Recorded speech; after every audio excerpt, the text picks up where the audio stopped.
Welcome to our geometry series. Today, we are exploring oblique prisms, specifically focusing on why their lateral edges are not perpendicular to their bases. First, let us quickly recall what a prism is. A prism is a three-dimensional solid object with two identical ends, known as bases. It has flat sides called lateral faces, and it maintains the same cross-section along its entire length. The most common prisms we see are right prisms.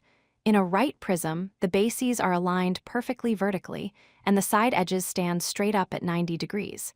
However, in an oblique prism, the bases are not aligned vertically. The prism looks like it is leaning over. Because of this lean, the lateral edges are slanted and are not perpendicular to the bases. To visualize this better, imagine a stack of coins or playing cards. If you push the stack gently to the side, the shape changes, but the amount of material or volume stays the same. The stack leans over, creating an oblique shape. Let's look closer at the lateral edges. In an oblique prism, these edges connect the corresponding corners of the top and bottom bases. Crucially, they are not at 90-degree angles. However, even though they are slanted, all the lateral edges remain parallel to each other and are equal in length. This slanting affects the shape of the sides. In a standard right prism, the sides are rectangles. But in an oblique prism, because of the slant, the lateral faces become parallelograms. It is very important not to confuse the height with the slant length. The height, or altitude, is always the perpendicular distance straight down from the top base to the bottom base. The lateral edge length is the length of the slanted side. As you can see, the lateral edge is always longer than the actual height.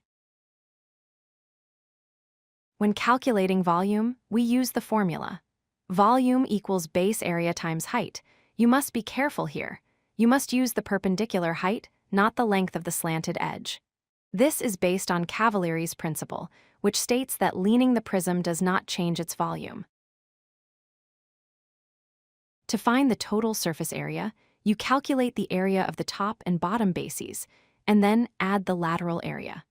The lateral area is the sum of the areas of all the parallelogram faces on the sides. To summarize, oblique prisms have slanted lateral edges that are not perpendicular to the bases. Their side faces are parallelograms, not rectangles. Always remember to distinguish between the slanted edge length and the perpendicular height, especially when calculating volume. If you like this video, hit that like button and don't forget to subscribe. Visit codelucky.com for more such useful content.